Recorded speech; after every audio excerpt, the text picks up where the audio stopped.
guys, here we are. Happy Saturday. Welcome to our sleepover.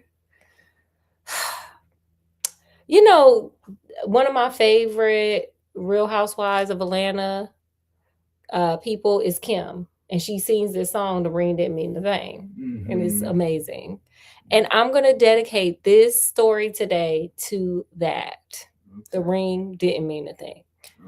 Okay, we're going to put Oreo Jr. back here.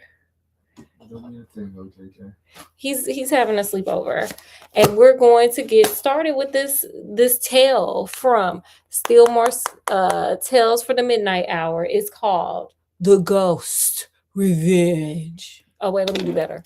The Ghost Revenge.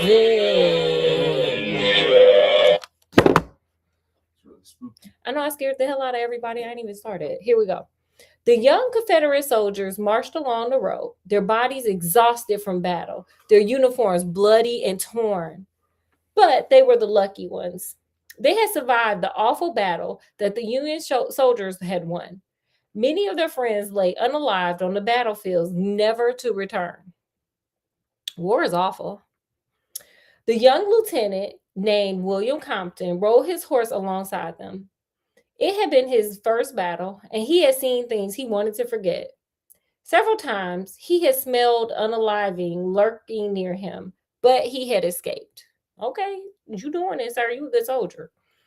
William looked up from the dusty road to see a carriage passing by the line of soldiers. A pretty young girl sat in it. She met his eyes and smiled. Inside the carriage, Lucy Potter continued to smile. The young officer had looked dirty and tired, but he was very handsome. Oh, girl. Like many young men, he obviously found her lovely to look at. Oh, girl. Lucy had just turned 17. Okay, Lucy. And she spent a great deal of time in front of the mirror. Okay, she's feeling herself. The carriage jolted on down the rough road, carrying Lucy to her uncle's plantation in the country. She had to flee from the city where she was going to a boarding school when the Union soldiers had drawn too near. Her rich uncle had offered to take her in since she had been orphaned 3 years ago when her parents had unalived in an epidemic. Oh, that's awful. So 3 years, she was only 14. That's sad. That's really sad. Yeah. Lucy stuck her head out the carriage window to peer back at the soldiers. The war was exciting to her. Girl, there are people like going through a lot, child. War is never exciting. And she thought the young men looked brave and dashing in their uniforms. Someday she hoped to meet a handsome rich man and marry him, period. Lucy set the bar high. She's like, he needs to be rich and cute. That girl. Nothing about the personality, just rich and cute. Period. Okay, girl. The shadows of the night were falling over the white column mansion when Lucy arrived at her uncle's house. It was a beautiful, spacious house, very different from the modest home Lucy had grown up in. As she walked up to the door held open by a servant, she vowed to live this life always. She must simply marry the right husband. Okay, girl, get that husband. Get your man, Lucy, girl. Lucy's aunt and uncle received her affectionately and hospitably. She was shown to a beautiful bedroom with a closet full of expensive dresses that had belonged to her cousin Eleanor, who had unalived in the same epidemic as Lucy's parents. That's sad. Oh, a lot of people got caught up in that epidemic. R.I.P. to them. Before she went to bed, Lucy tried many of the dresses on. She looked in the mirror and smiled. Her new life was beginning. Yes, girl, you better get that new life and get that new man and make sure he rich and make sure he cute, girl. Yes. In the middle of the night, a knock sounded on the mansion door. Lucy's uncle, Thomas Potter, opened it up and saw an exhausted Confederate captain standing there. The officer asked if his soldiers could spend the night on Mr. Potter's land.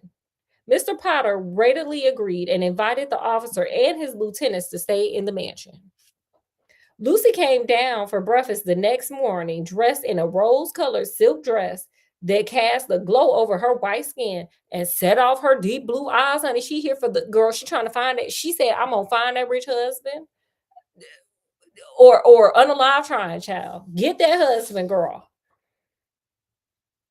She walked into the dining room expecting to greet only her uncle and auntie. She was startled to see four young men, potential husbands, and one older man sitting with her relatives.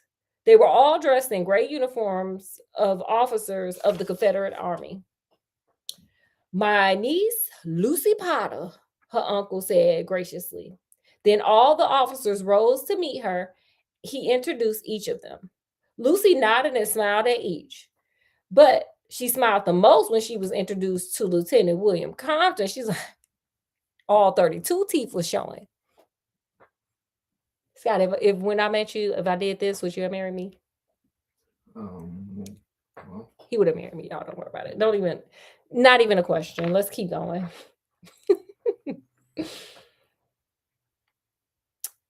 She remembered having seen his handsome face from her carriage the day before. Today was scrubbed clean, and his auburn hair shone in the sunlight. I got my auburn hair, but you can't see it because I turned off all the lights because it's scary right now. She might not get married. It's that kind of scary. She took her place across from his at the long table set with fine china and silver. During breakfast, while Mr. Potter and the officers discussed the progress of the war, Lucy often looked up to see William Compton staring at her with with a longing look in his brown eyes. She let herself blush. How you gonna stop a blush, child? Knowing it complimented her. I insist that you and your men stay at the plantation until you get further orders, Mr. Potter said to the captain. Thank you, sir, the captain answered. My men need to stop running for a while. The war has taken its toll on them. I'm sure it has. Lucy looked again at Lieutenant Compton and saw the happiness on his face. She wondered if he was as rich as he was handsome. Oh, girl. Thoughts of dollar signs are swimming in her head. She vowed to find out as soon as possible because, baby, she's trying to get married, baby. She's trying to get rich and married, honey. She's trying to marry that rich man. That afternoon, from her bedroom window, Lucy saw Lieutenant Compton walking in the rose garden near the mansion. She took a last look in the mirror, then hurried down the wide staircase, out the door of the mansion, and down the path to the rose garden. She slowed down when she saw the lieutenant leaning against the old oak ahead. Lucy, he said, with more feeling that he wanted to betray when he saw her. Excuse me. I mean, Miss Potter. I mean, if he was slick, he would have been like, I mean, Miss Compton, period. Signal you want to marry her. She want to get married, child. She insisted that he call her Lucy, and he asked that she called him William. By the time they had walked around the rose garden twice, she knew that he was in love with her. Girl, get your ring, sis. Get that ring, girl. Yes. But make sure he married first, girl, because those are your goals. War had brought his feelings close to the surface and made them intense. Once he started to tell her about the terrible battle he had just been in, but then stopped. He turned away and broke off a red rose from a nearby bush. He picked off the thorns and gave it to Lucy with a look that made her heart pound. Oh, girl, you in love, girl. You in love, girl. That evening, they sat beside each other at dinner and shared private conversation while the others talked about Mr. Lincoln and the war. Lucy went to bed that night with her head swimming with thoughts of William. She reminded herself that tomorrow she must find out how rich he is. Ka-ching. The next evening, as they sat together in the rose garden for dinner, Lucy asked William where his home was. But instead of hearing about a white mansion like her uncle's, she heard about a wood frame house like the one she had grew up in. Girl, that ain't social climbing. Her heart sank as she listened to him speak sadly of his widowed mother living a life made poor by the war. But his words faded from her mind when he kissed her under the tree in the shadows of the Spanish moss that hung like a canopy around them. Girl, do you want money or love? Like, girl. The soldiers stayed on for 3 more weeks while General Lee planned his next move against the Union Army. Lucy and William spent their days together and dreamed of each other at night. Then one morning, the captain made an announcement at breakfast. Tomorrow we march north, he said. The Union Army is on the move again. We'll meet them in battle 50 miles north of here. Lucy met William's eyes and saw the shudder pass through his body. Get girl, he probably got PTSD, y'all. At war, he watching people unalive all around him. And this was like for like crazy war. Like they were just standing there shooting at each other from across, I don't know, the ravine. I don't know. Shooting each other from across the battlefield. So these people really saw some like insane stuff. So before he left, William made Lucy promise to meet him in the rose garden that night. They met under the same tree as before. Lucy's heart was beating fast as she watched William pull out something small and shiny from the pocket of his uniform. Then she felt him slip a smooth gold band until the ring finger of her left hand. Marry me, Lucy, when I come back, he said, dropping down on one knee as he asked her, Did you get permission from her uncle, sir? Lucy looked at the plain ring in the moonlight. She had always dreamed of a diamond ring, a huge stone that set off glints of fire. But then she looked down at William's face. He was going off to battle the next day. She said she would marry him. William stood up and kissed her. Then he held her shoulders tightly in his hands and stared intently in her eyes. Scott, y'all, promise me something, Lucy, he asked. If I don't come back from battle, say you'll never marry anyone else again. Sir, she didn't marry you. This is a proposal. Sir, who else would she, like, sir, she ain't married to you either. So the answer would be no. I'd be like, sir, even in marriage, it say till death do us part. What you talking about? Sir, what you talking about? Lucy hesitated, as she should. She twisted the tight ring, girl, he didn't even get you the right size ring, around her finger. William was still staring into her eyes. I promise, William, I'll never marry anyone but you. I wouldn't have said that. I'll be like, sir, even if we're married, when somebody unalive, it's over. So what are you talking about? What? The soldier left the next morning. William rode away on his horse, waving goodbye to Lucy on the steps of the mansion. Lucy nervously twisted the ring on her finger as she watched him until he rolled off out of sight. Then she went up to her room and stared in the mirror. Why are you staring in the mirror, child? Questioning their decisions. Probably so. But y'all put it in the comment section. Why y'all think she just staring in the mirror? Is she having a nervous breakdown because she missed her man? Like, what's going on, honey? No, he's gonna marry a poor man. Lucy needs to learn that the word no is a complete sentence. I would have like no. But good luck finding what you want. 5 nights later, there was another knock on the mansion door. Again, Mr. Potter opened it to find an exhausted Confederate officer. He was a young captain with news of the terrible battle that had taken place 50 miles to the north. Y'all shouldn't have went chasing them people. They had already bust you upside the head, so y'all went to go get more busting upside the head. Like, y'all should have left well enough alone. The South had lost the battle and suffered a great loss of men. Captain Sanders asked if he and his men could stay on Mr. Potter's land. Before he left to settle in his men, he gave one more piece of news. Another captain had told him to bring the news about Lieutenant William Compton to Miss Lucy Potter. Lieutenant Compton had been shot in battle and was unalived. Now, girl, you over here making promises to this man. I would have been like, when you come back, we could let me think about it. You go on to war, let me think about this. When Mr. Potter broke the news to Lucy the next morning, he waited for her to cry.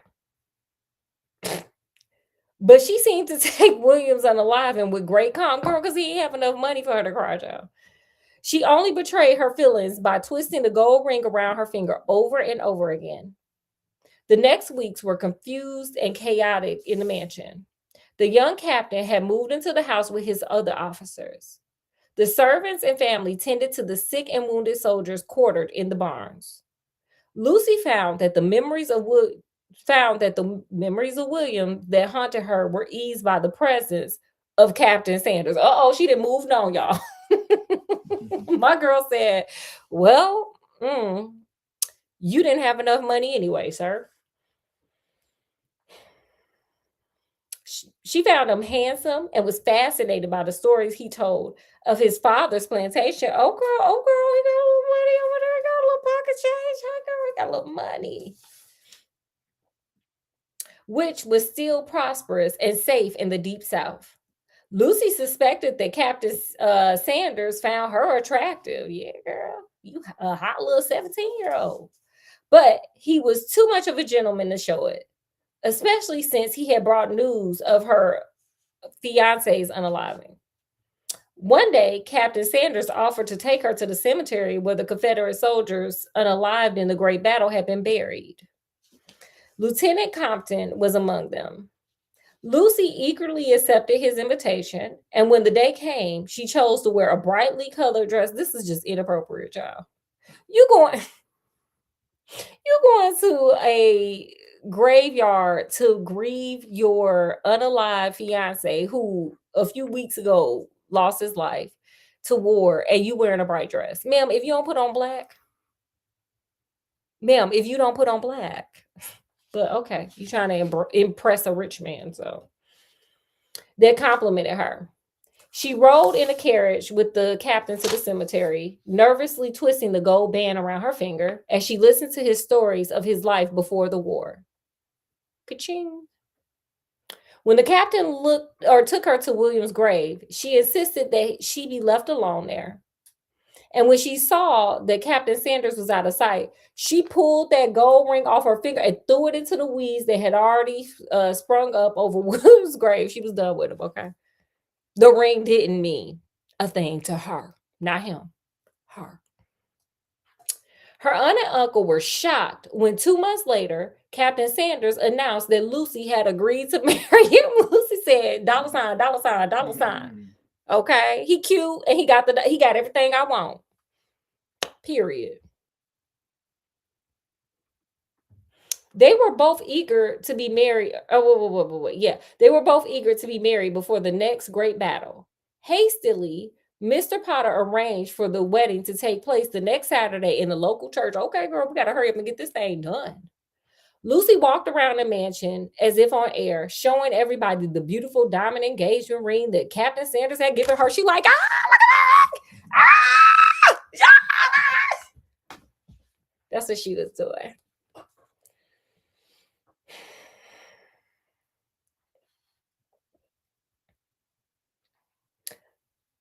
The best seamstress in the country was hired to work day and night to make a beautiful lace and silk wedding dress. Only once did her aunt dare to mention William Compton's name. Lucy had screamed that she never wanted to hear of him again, and she had twisted the diamond ring on her finger so hard that she cut herself. Okay, girl. I mean, you could at least been nice about it, but we knew you wasn't gonna be nice because, girl, you was down there with your pink fluorescent dress over there grieving this poor man. On the morning of her wedding, Lucy walked down the aisle of the small country church on the arm of her uncle. She stared lovingly into the eyes of her bridegroom as he waited for her at the altar. Girl, she just saw dollar bills. She was like, he rich. I'm moving on up. That's what she was saying to herself. The minister began the ceremony. As she came closer and closer to the moment when she would become Captain Sanders' rich and beautiful wife, yeah, girl, she see dollar signs. Lucy felt a nervousness rising inside of her. The ring on her finger seemed to be burning with an unnatural heat. Oh, girl, what happened? You nervous? And Lucy had to hold herself back from twisting it around and around. The minister came to the familiar words of the wedding ceremony just before he pronounced them man and wife. If anyone has cause to stop this marriage, let him speak now or forever hold his peace. Lucy felt a horrible coldness start at the back of her neck and then creep all around through her body. Then she heard the bang of a door and felt a cold wind rush up the aisle. Like everyone else in the church, she turned around. She met the gaze of Captain Compton standing at the back of the church. I'll be like, sir, let me tell right then I would have got up in him. I would have got all up in his ass. I'll be like, let me tell you something, sir. You need to go back to that grave and go find that ring that I threw up there and understand. I don't owe you nothing after you gone. I wasn't even your wife, sir. That's what I would have said. Scott, you guys. Yeah. Because, sir, you're not going to hold me into something that don't nobody else got to do. No. As he walked step by step up the aisle towards her, Lucy saw the red stain on his gray uniform. It looked like a red rose over his heart. But as he came closer and closer, she saw that it was blood. That's why I got my red on. William's eyes burnt like fire, but his face was the horrible white of unaliving. Lucy shrank back and clasped her right hand over her diamond ring to hide it. Girl, he know you married. You the bride. You gonna hide the wedding dress and the whole church too, and the fact that you standing up there next to another man. Why the ring? Anyway, everyone else seemed frozen by the cold wind that blew through the church like a whirlwind with William at its center. Lucy screamed in horror as she saw William's white, bony hand reach out towards her. My hand ain't bony and white, but just pretend like get scared. Get scared, Scott. Get scared. Get scared. Anyway, then she felt something being swooped up she felt herself being swooped up in a deadly grip and carried down the aisle by her ghostly bridegroom. Girl, that ain't your bridegroom. He proposed, but he never. Anyway, when Captain Sanders and Lucy's relatives rushed out of the church, they could find no sign of Lucy. They only heard the eerie clip clop of a horse's hoofs breaking into a gallop. Sir, you didn't try to save your bride, Captain Sanders. You a whole soldier. You ain't want to try to save her before he took her out of the church?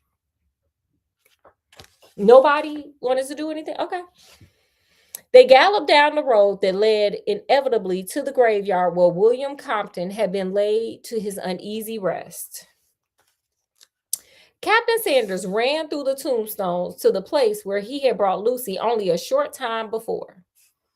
The weeds had grown higher on the grave. Lucy laid unalive among them, her hands clutching the tombstone. And on the third finger of her left hand was the plain gold ring that William Compton had given his bride. Oh my God. Oh, I got dizzy. And they all lived happily ever after.